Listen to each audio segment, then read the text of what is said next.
will need to be done in an extremely stealthy, in an extremely clever, in an extremely patient manner over months, over years, maybe even. And maybe even then they'll only be able to get to 2.5% ballpark, right? Here's what I like to say. Governments buying Bitcoin, really, I think they will be buying Bitcoin last. There's two things I want to say here.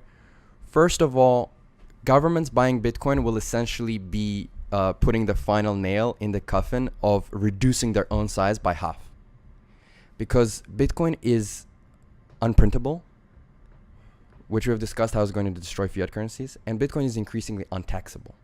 I mean, the privacy technologies around these technologies, as you know, will also keep improving rapidly. This is inevitable. And so I believe that governments buying Bitcoin will probably be the latest group of people to buy them. And that will be the final ultimate credibility, because essentially the biggest competitor is capitulating. Something like that will not just be a rumor. Something like that, given Bitcoin's illiquidity, will be extremely difficult to hide. I like to joke that once some Asian central bank or a sovereign wealth fund announces that they put 2% of their assets into a portfolio of blue chip cryptocurrencies, it's game over.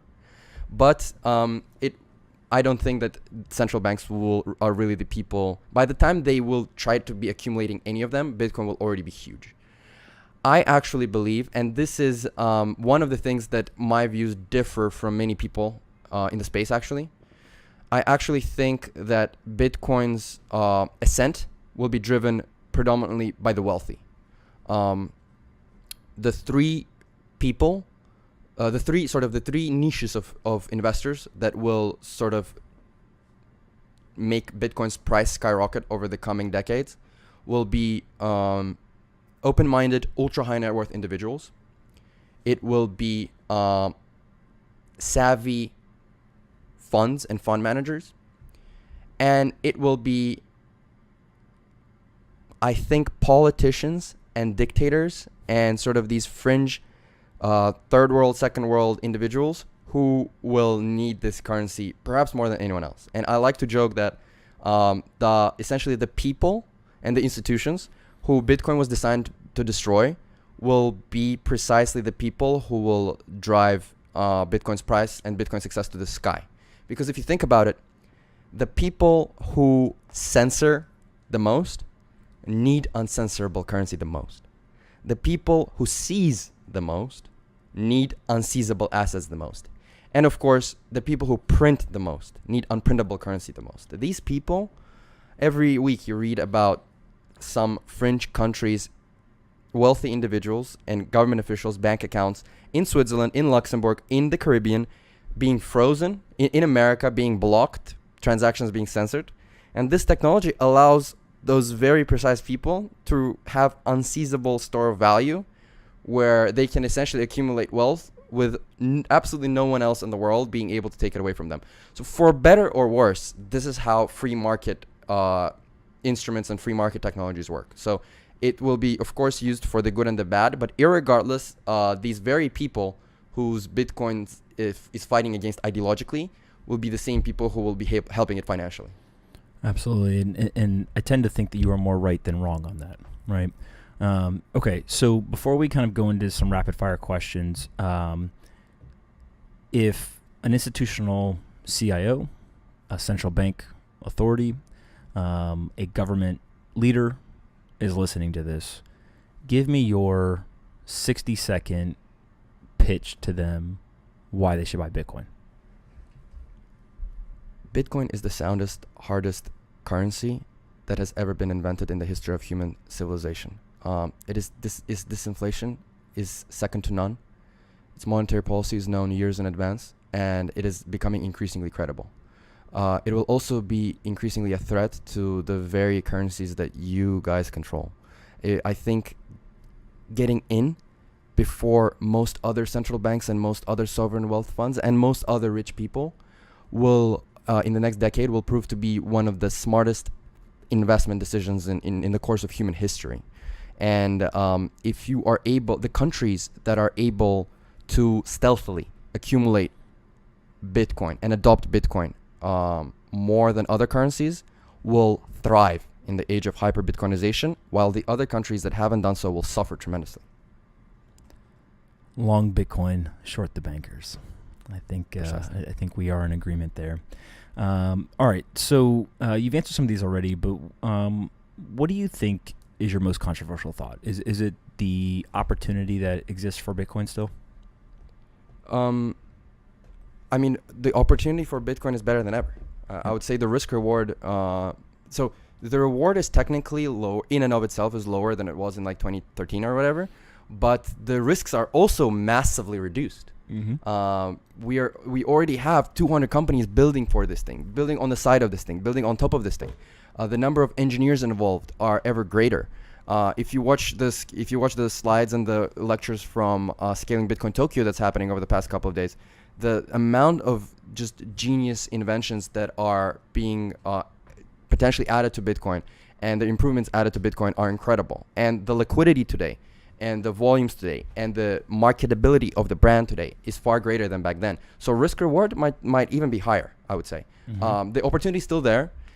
It's at least a couple of 100x, and in the very, very long run, more than 1,000x. So there's still a lot of wealth to be created here. Doing a mildly leveraged play via various instruments or derivatives is a way to boost returns even further. But I believe that the opportunities there is definitely here. And my other controversial opinion is what I've described, is that Bitcoin isn't necessarily sort of going to be adopted bottom up, but rather, and it's not necessarily going to be adopted top down either, but it will really be the wealthy who will be adopting it. Unfortunately, due to the nature of the world, those are the people with the money, and it's the people with capital who are going to be sort of boosting the market capitalizations of these assets. Absolutely. What's the most important company in crypto right now? Chaincode Labs. Why? They have some of the most prolific developers, and Blockstream as well, of course.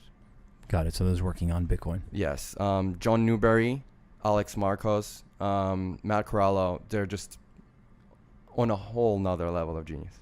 Absolutely. All right. If you had a magic wand and you could wave it, what's the one regulation that you would improve or change?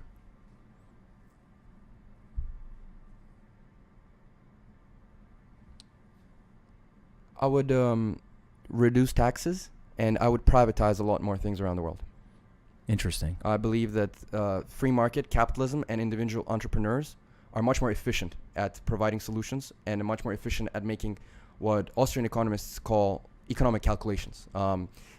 In very, very crude terms, 1,000 clever, smart, talented entrepreneurs with $1 million each will do a lot more, both for themselves and the world, than just a bureaucrat, an emotionless bureaucrat with no connection to that particular money will do with $1 billion. Of course. And I believe that a lot of the things that governments do around the world today, if you privatize or even partially privatize those things, the world will be much more efficient, because essentially 7 fiercely competitive companies will always achieve the result much better than one sort of bureaucratic, fat government institution, so to speak.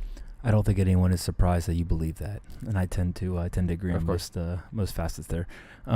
Okay, so let's talk about something for 2 minutes that's non-crypto related. So aliens, right? We just got to admit that they exist. Most people think of aliens as a human equivalent, right? They're depicted that way in movies and sci-fi, etc. But nobody ever really talks about alien animals, right? Do we think that there are multiple species of aliens? And if so, do we think aliens have pets? Well, if you make the assumption aliens exist, then it is likely that many different kinds of aliens exist, right? Just due to the vastness of space, statistically speaking, this vastness is so immense that if we do go off of the assumption that at least one other species exists, it is likely that hundreds of others do as well. And it is also likely that several species exist on sort of one planet or ecosystem, flora, fauna, whatever, together. And I wouldn't be surprised if those civilizations have animals as well. Yeah. Yeah. You think they have pets, though? You think they take the animals and then make them their pets? Possibly. In like a domesticated... It is hard to say. Some of the alien species would have pets. I think probabilistically speaking, that's very likely. It really depends sort of on the culture and the order of that particular world. Yeah, I think that's fair. All right, so I end each one of these with allowing the guest to ask me one question. What one question do you have for me? I guess you've asked this question to me, but I would like to sort of hear your version as well. I know we've already previously talked about this, but I just sort of like to rehash these bullet points in my head as well.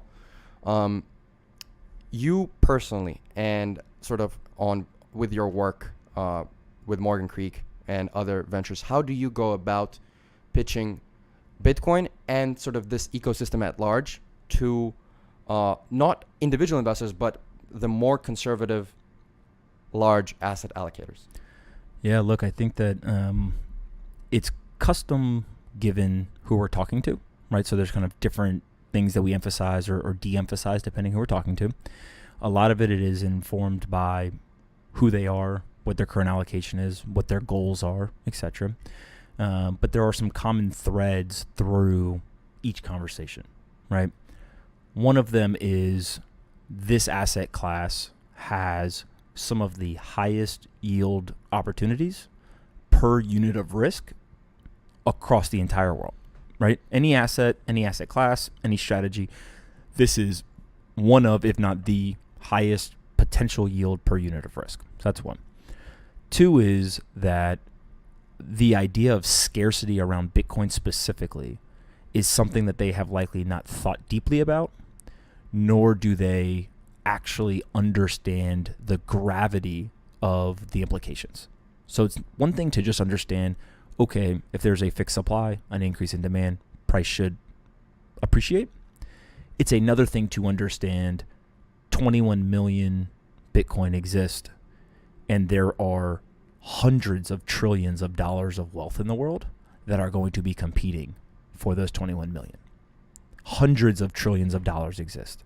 And so if you manage 500 million, a billion, 10 billion, 100 billion, you're nobody. And if you don't have your seat at the table now, you may not get a seat later, right? So I think that's the second one.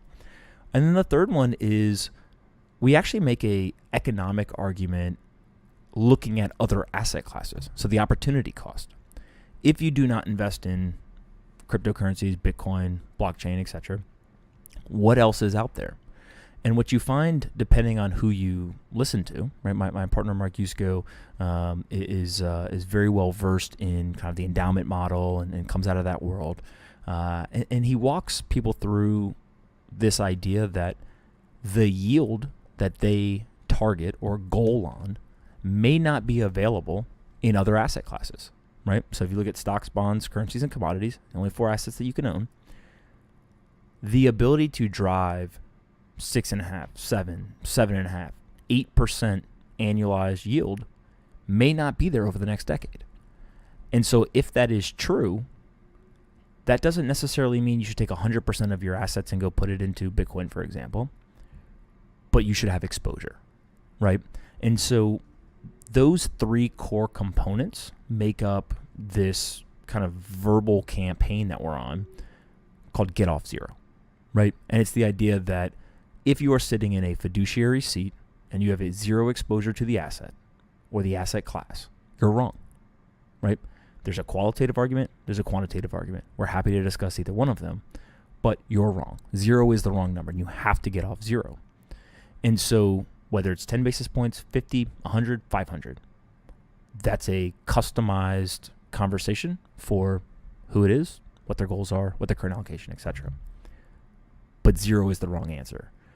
And what we find is that specific argument of you have no skin in this game, and this could be the most important game available, really resonates, right?